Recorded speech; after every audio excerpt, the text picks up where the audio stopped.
Hello viewers, welcome to ஆச்சிஸ் சமையல். இன்றைக்கி நம்ம பார்க்க போகிற டிஷ் வந்து பெப்பர் சிக்கன் 2 மினிட்ஸில் எப்படி பண்ணலான்னு பார்க்கலாம். தேவையான பொருட்கள் பெப்பர், ஆனியன் தேவையான அளவு, க்ரீன் சில்லி 2 எடுத்துருக்கோம், சிக்கன் ஆல்ரெடி ஹாஃப் குக்கட் ஆகிருக்கு, கொத்தமல்லி, கருவேப்பிலை. வாங்க எப்படி செய்கிறதுன்னு பார்க்கலாம். ஒரு தவா வச்சுருக்கோம், நம்ம தோசை தவா. நீங்கள் ஃப்ரை பேன் வேணாலும் எடுத்துக்கலாம், இல்லை தோசை தவா வேணாலும் எடுத்துக்கலாம். ஆயில் சூடானதும் ஆனியன், சின்ன வெங்காயம் உங்களுக்கு ஒரு 10 எடுத்து இந்த மாதிரி நைஸாக கட் பண்ணி வச்சுக்கோங்க. அதை போட்டு நல்லா வதக்கணும். கருவேப்பிலை நல்லா ஃப்ரெஷ்ஷாக இருந்துச்சுன்னா அது ஒரு கொஞ்சம் போட்டுக்கிட்டு, க்ரீன் சில்லி நம்ம ஃபைனாக சாப் பண்ணியிருக்கோம், 2 பச்சை மிளகா நறுக்கியிருக்கோம், அதையும் போட்டு நல்லா வதக்கிக்கோங்க.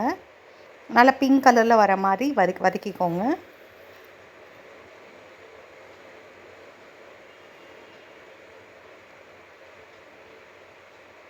இப்போ பாருங்கள், நல்லா வதங்கிருச்சு, ஓரளவுக்கு வதங்கிருச்சு. நம்ம இப்போ அந்த கிரேவி, சிக்கன் கிரேவியில் இருந்த சிக்கன் எடுத்து இதில் போட்டிருக்கோம். கிரேவியோடு சேர்த்து ஊற்றுனீங்கன்னா அந்த ஆனியன், அந்த க்ரீன் சில்லி இன்னும் கூட நல்லா அதில் சாஃப்டாக வெந்துடும்.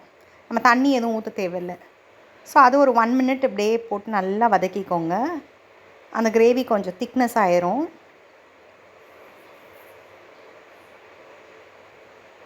சம்டைம்ஸ் உங்களுக்கு வீட்டில் கிரேவி, சிக்கன் கிரேவி பண்ணியிருப்பீங்க, ஆனால் பெப்பர் சிக்கன் சாப்பிட்ணுன்னு டெம்ப்ட் ஆகும்.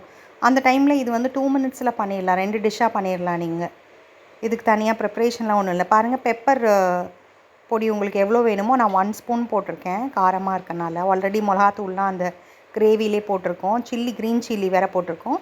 ஸோ நான் 1 spoon of pepper, black pepper powder பண்ணி போட்டிருக்கேன்.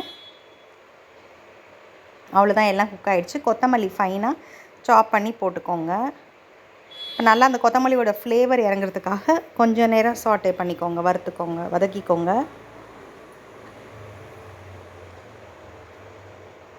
பாருங்கள், நல்லா ட்ரை ஆகிடுச்சு.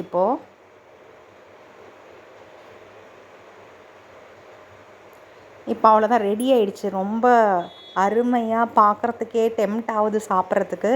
Pepper chicken ready. So 2 in 1 ஆச்சு. கிரேவி வச்ச மாதிரி ஆச்சு, பெப்பர் சிக்கன் பண்ண மாதிரி ஆயிடுச்சு. இது கண்டிப்பாக அப்படியே ஸ்நாக் மாதிரி கூட நீங்கள் பிடிச்சவங்க சாப்பிட்டுக்கலாம், சிக்கன் பிடிக்கிறவங்க சாப்பிட்டுக்கலாம். ஸோ இது பாருங்கள், நல்ல காம்போ வித் ரசம், தயிர் எல்லாத்துக்குமே சாப்பிட்லாம். தேங்க்யூ, பாய்.